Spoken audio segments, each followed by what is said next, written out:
Becoming by Michelle Obama.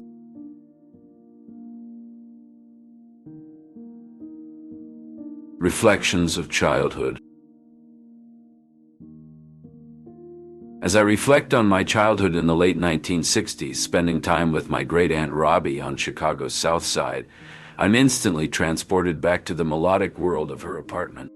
Robbie, a no-nonsense woman with sensible heels and reading glasses on a chain around her neck, was both a community piano teacher and choir director at our local church. Her strict demeanor, paired with her unwavering dedication to her students, made her a formidable figure in my young eyes. I still remember the thrill of anticipation as I climbed the stairs to her second-floor apartment, where the air hummed with the sound of piano melodies. "Sit up straight, Michelle," Robbie would instruct, her voice a blend of warmth and discipline. Fingers on the keys. I felt a mix of excitement and nerves as I placed my small hands on the ivory keys, eager to create my own musical magic. One day, my curiosity got the better of me and I sneaked a peek at the advanced songs in the back of my piano book. I was determined to tackle those challenging pieces, yearning to push beyond the basics. However, when I proudly played one of those songs for Robbie during my next lesson, her reaction was not what I expected. "Michelle," she said, her tone stern, "we must follow the method, no shortcuts." I felt a spark of rebellion ignite within me, but Robbie, committed to tradition, stood her ground. Our clash of wills marked a turning point, and we both stubbornly refused to budge. Despite our differences, I continued my lessons, and Robbie persisted in correcting not just my posture and finger placement, but also my stubborn streak. Years later, as I reflect, I realize that Robbie's influence extended far beyond the piano. She taught me the importance of perseverance and dedication. I learned that sometimes you need to follow the rules before you can break them. That magic can be found in both discipline and creativity. My childhood was shaped not only by my family but also by strong, determined women like Robbie. They instilled in me a deep love for music and a drive for excellence. Their influence was like a symphony, each contributing a unique melody to the composition of my life. As I continued my academic journey, I encountered a college counselor who doubted my potential. "Princeton?" he scoffed, waving his hand dismissively. "That's a bit of a stretch, don't you think?" But I refused to let his words dampen my aspirations. "No," I replied firmly, my voice steady. "I believe I can make it, and I will prove it." And prove it I did. My time at Princeton became a testament to my determination and a declaration that I was not to be underestimated. It was there that I met Suzanne, my roommate, whose carefree spirit was the polar opposite of my disciplined nature.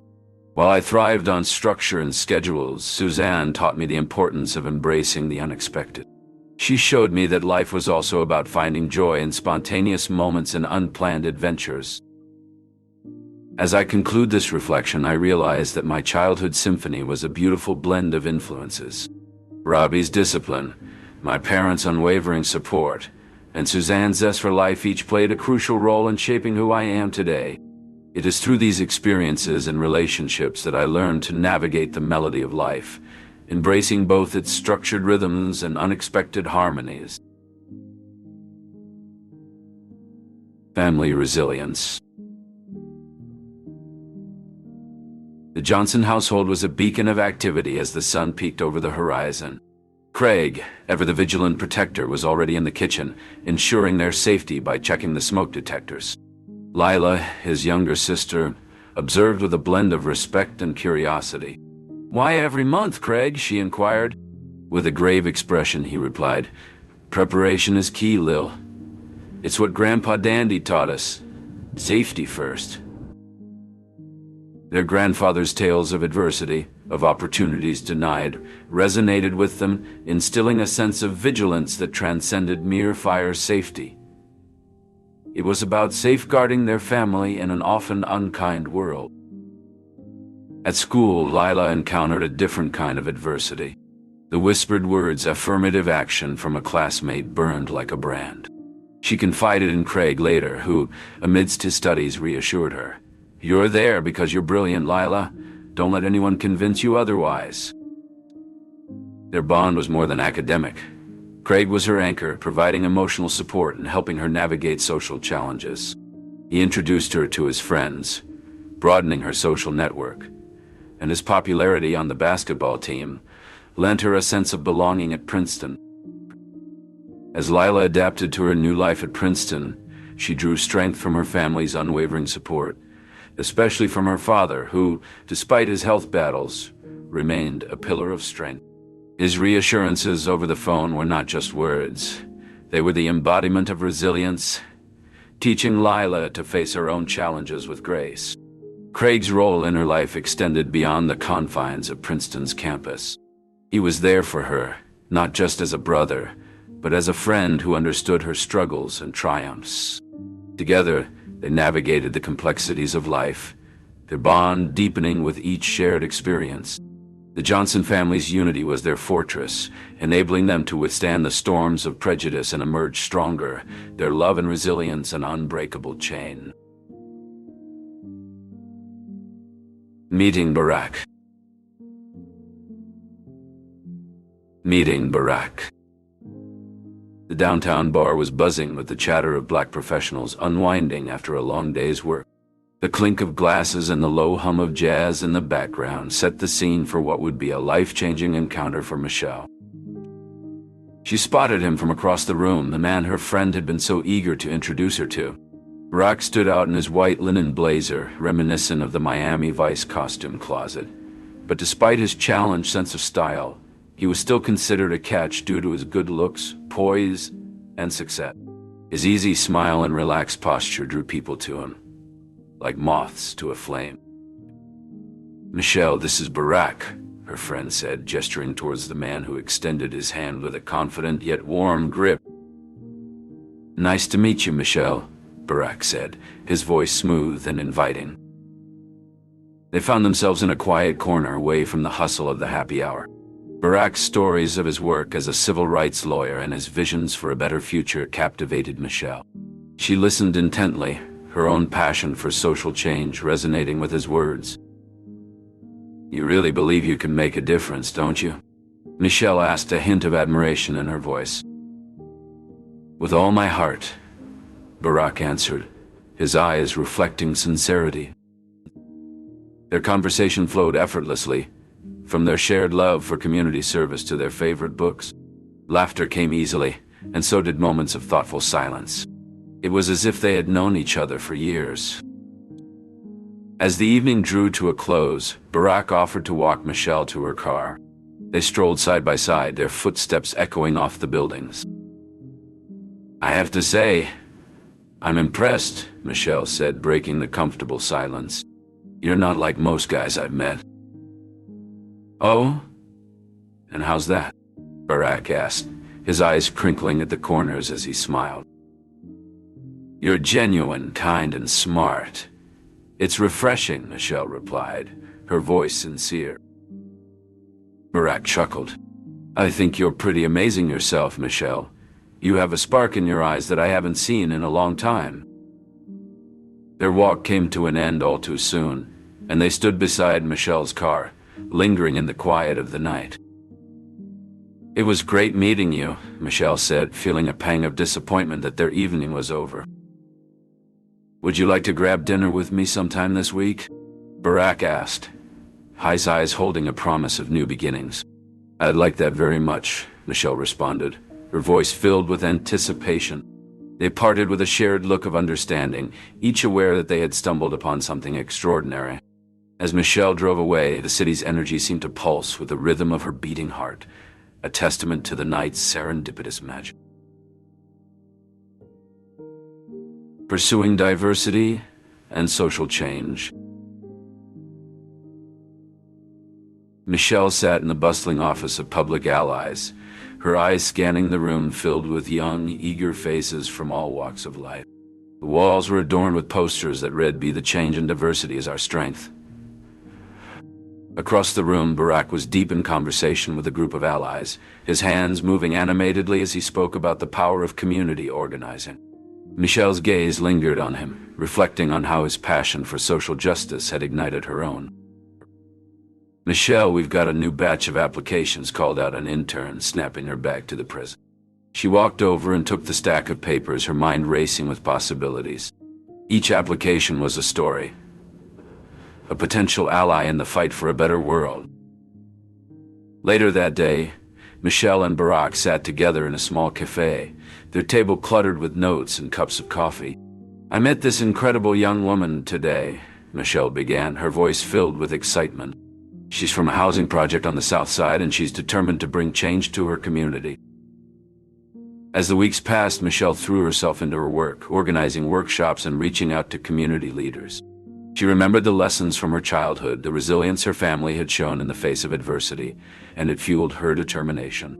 One evening, as the sun dipped below the Chicago skyline, she stood in front of a group of allies, her voice ringing with conviction.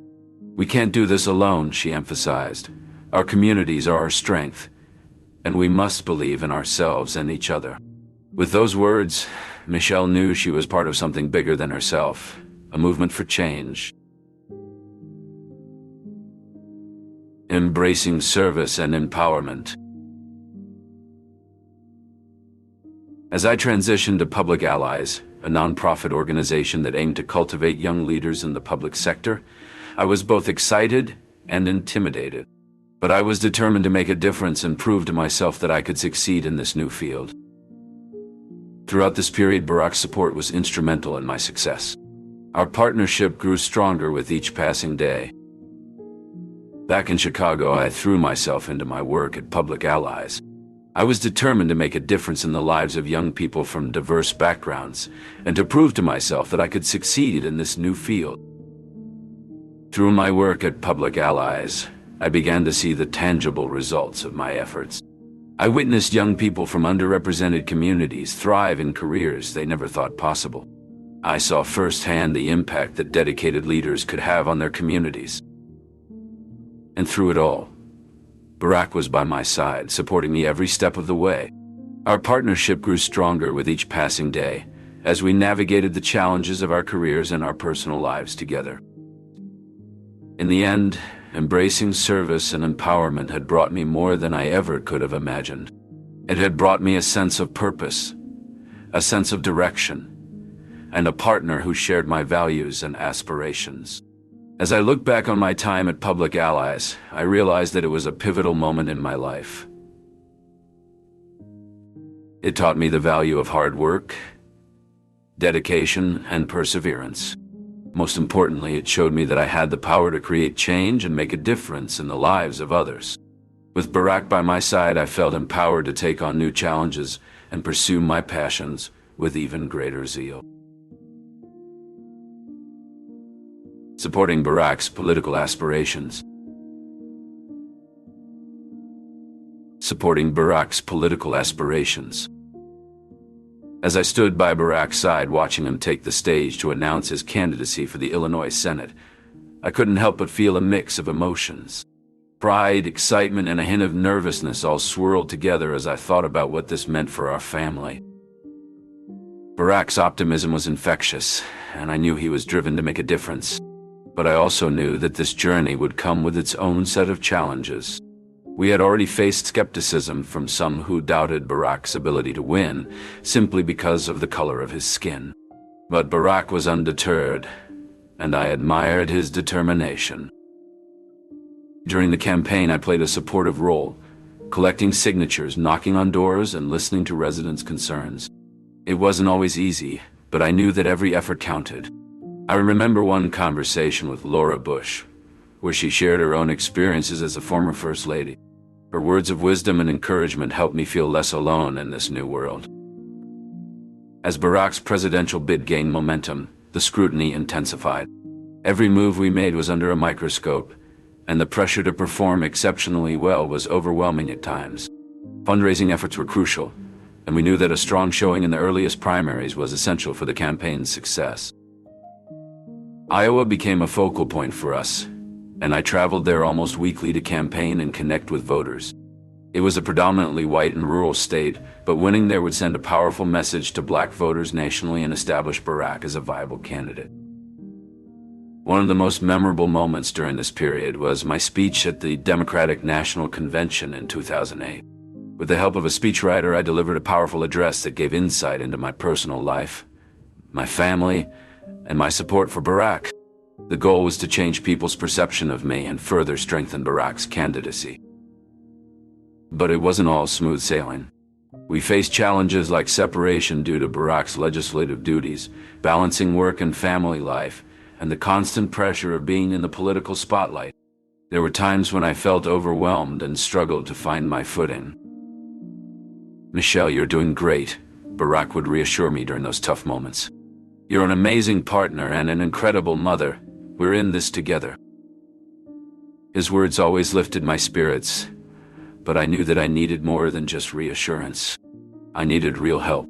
So, I began advocating for myself, seeking guidance from experienced staff and advisors who could help me navigate the complex world of politics. Their guidance was invaluable, and it allowed me to support Barack in ways that were both meaningful and impactful. Together, we faced the challenges head-on, strengthened by our shared commitment to a vision of hope and change. In the White House, the sun's soft glow bathed the White House in a warm light as Michelle Obama began another day as the First Lady of the United States. Ensuring her daughters Sasha and Malia were ready for school amidst the security checks and briefings was always her top priority. "You'll understand the importance of this one day, sweetie," she reassured Sasha, who was less than enthusiastic about the morning routine. Michelle's days were a blur of activity, driven by her passion for making a difference. Her "Let's Move" campaign was especially close to her heart, aiming to instill healthy habits in America's youth. She often spent time in the garden she had planted on the South Lawn, teaching visiting students about the importance of nutritious food and a healthy lifestyle. The garden had become a symbol of growth and nourishment, and Michelle took pride in the impact it had on children's understanding of where their food came from. The First Lady worked tirelessly to shine a light on issues that mattered. She and her team strategized late into the night, determined to find the most effective ways to communicate their messages. "We need to ensure that every child, no matter their background or location, receives these important lessons," she would say, her eyes sparkling with determination. One of Michelle's greatest challenges was navigating the highly partisan political landscape. One evening, as she and Barack sat in the quiet of the Oval Office, she expressed her concerns. "How do we steer through this, Barack?" she asked, her voice reflecting the weight of their responsibilities. "We stay true to our values and keep fighting for what we know is right," he replied, his hand reaching for hers. Their partnership was a source of strength as they faced the scrutiny and pressure that came with their roles. Michelle's initiatives extended beyond health and wellness. She worked closely with veterans and their families, ensuring they received the support they deserved. She also focused on education, launching the Reach Higher initiative to inspire young people to pursue higher education, and providing mentoring programs at the White House. As the years passed, the Obama's impact on the White House and the world became evident. From the vibrant garden on the South Lawn to the tangible improvements in children's health and the support provided to veterans, their legacy was one of change and hope. When the time came for them to leave the White House, they did so with grace and the satisfaction of knowing that they had made a lasting difference. They had chosen to embrace the chaos and work towards building a better future, leaving a mark that would endure for generations to come. Legacy of change. As I reflect on our time in the White House, I am filled with a sense of pride and hope. Barack and I had always dreamed of making a difference, of leaving a lasting impact on our country and the world. And as I look back on our accomplishments, I am reminded that we did just that. One of the initiatives that stands out in my mind is our work to improve children's access to healthy and high-quality food in public schools. As a mother, I knew how important it was for our kids to have nutritious meals that would fuel their minds and bodies. But as First Lady, I saw firsthand the challenges that many schools faced in providing those meals. That's why I worked tirelessly to advocate for the Child Nutrition Bill, spending hours meeting with senators, representatives, and other stakeholders to push for its passage. And when it finally became law, I was overjoyed. It was a major step forward in our efforts to combat childhood obesity and give every child the chance to grow up healthy and strong. Our Let's Move campaign complemented these legislative efforts by installing salad bars in school cafeterias, recruiting local chefs to help serve healthy meals, and collaborating with foundations and food suppliers to promote better nutrition. We even partnered with Walmart to reduce the amount of sugar, salt, and fat in their products. Despite the obstacles, from resistant lawmakers to skeptical parents, we persevered. Our commitment to creating a healthier future for our kids was unwavering. And it paid off. Millions of children across the country gained access to healthier meals and snacks, making a real difference in the lives of families and empowering them to make informed choices about their diet. Beyond these initiatives, my role as First Lady afforded me the opportunity to meet people from all walks of life, each with their own unique story. From wounded warriors to social workers, from children struggling in poverty to entrepreneurs building businesses from scratch. Every encounter was a reminder of the power of authenticity and the importance of sharing our stories. This book is a testament to that belief. A space for sharing narratives and voices, celebrating our shared experiences, and drawing strength from them. In the White House, we aim to make every child feel like it was a place for them too. This was evident during the annual Easter egg roll, where we invited children from diverse backgrounds to join in the festivities. We expanded the event to include city school children and military families, ensuring it was not just an event for the privileged few. By inviting everyday people and introducing a variety of activities and community service projects, we democratized the White House, making it more inclusive and accessible. Watching the children laugh and play on the South Lawn, Barack and I were reminded of our mission: to ensure every child has a chance to dream, to grow, to be healthy. White House Garden became a symbol of this mission, a place where kids could learn that healthy eating could be fun and where they could understand where their food came from. Our platform also allowed us to shine a light on those who serve our country. With joining forces, we stood by our military families, ensuring they received the support and recognition they deserved.